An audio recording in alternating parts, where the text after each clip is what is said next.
Okay, so now let's start talking about the requirements of the honors program. And let me just say that in advance, I really sympathize with you that this might be a little bit difficult to learn. There's a lot of new terms and a lot of numbers and things like that involved. So definitely review this video. It's going to get a little tedious, so give yourself some patience. It might take a couple months to really get these things down, but before I start talking about the curriculum itself, I want to define the terms that we're going to be using because there's a lot of new terms, and to understand the curriculum, you need to know these terms. So let's start first with designated honors course.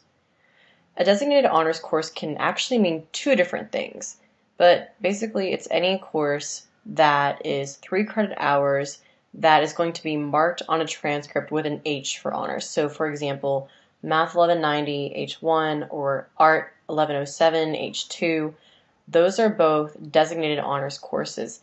So the way that somebody can complete an honors designated course is either through general education courses like math or English or science, art, or an honors contract.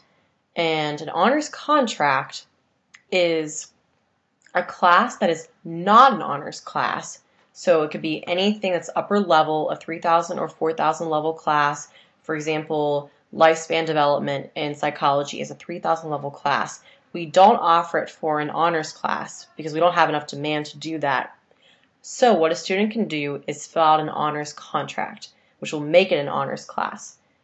An honors contract is a form between a professor, a student, and Dr. Davis, basically promising that this student will do something extra in the class to make it have an honors dimension to it. And if the student completes the requirements of that contract, then it is considered a designated honors course and they will receive honors credit for that class. The next term is honors colloquium. The plural version of colloquium is colloquia, in case you were wondering. It's a 1 credit hour class and it's always labeled as honors 3000.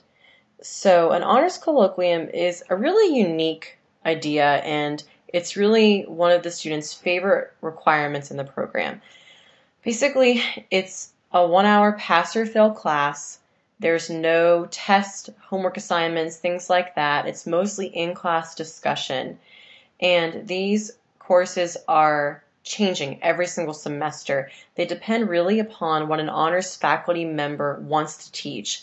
And a lot of times they're topics that have always interested the faculty members, but they're not able to teach those courses through their own department because they're so specialized. So they teach them through us instead. Some of the topics, just to give you an idea of what kind of courses we've offered in the past. When I was in the program, I took a course on social media. The whole class was on Facebook, Twitter, Blogger, YouTube, things like that, and how they're changing American society, the way that we communicate, the way that we learn, things like that. Another class I took was on contemporary issues in psychology. So we talked about issues in the field that researchers don't necessarily agree upon or things in society that are controversial. So I remember we talked about things like fair skin, and we talked about Indian culture and how attractiveness was based off of fair skin or not. So we had those kind of discussions amongst our classmates. And another class that they offered recently was music and politics. And it was a certain professor who was a political science professor, was really interested in how have music and political situations meshed together throughout American history. And so he took the students all the way from the Revolutionary War up to modern times and showed them how music has been really ingrained into the political system the whole way through.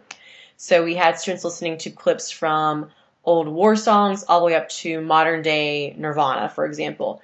So those are some examples.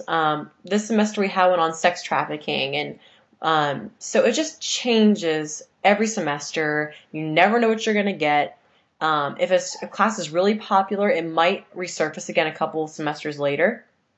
So it's just kind of whatever the faculty feels like teaching, and students get really excited about these classes. They're very little effort, pass or fail, and they're usually just kind of fun for the students.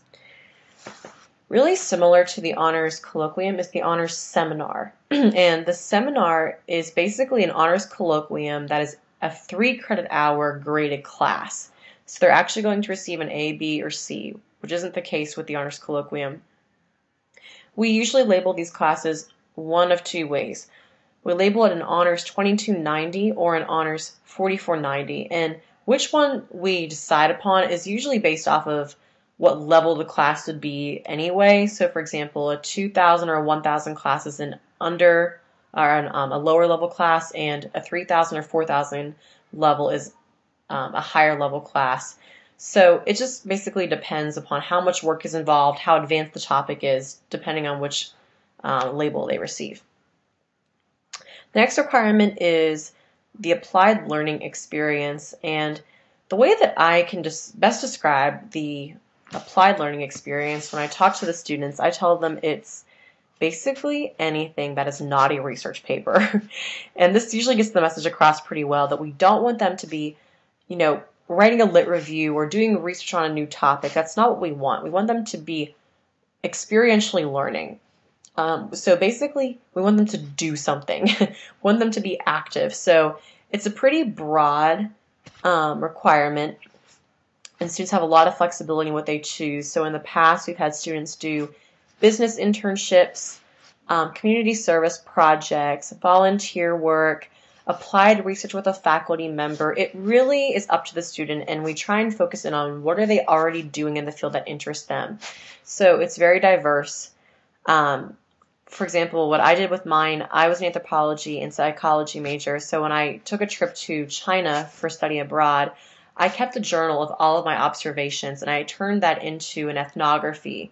So that was my applied learning experience, and usually an applied learning experience has to have a product that can be turned in. So while we don't want a research paper, we might want logged hours that a student participated in some kind of volunteer work, or a reflection paper on the work that they did. The applied learning experience doesn't have any credit hours associated with it, and in fact, sometimes it doesn't even have a class associated with it. A student can either tie it into a class they're in or not have a class at all. It's totally up to them, but it does have to have a supervising instructor overseeing the applied learning experience. In addition, it doesn't have any label associated with it as the rest of the courses do.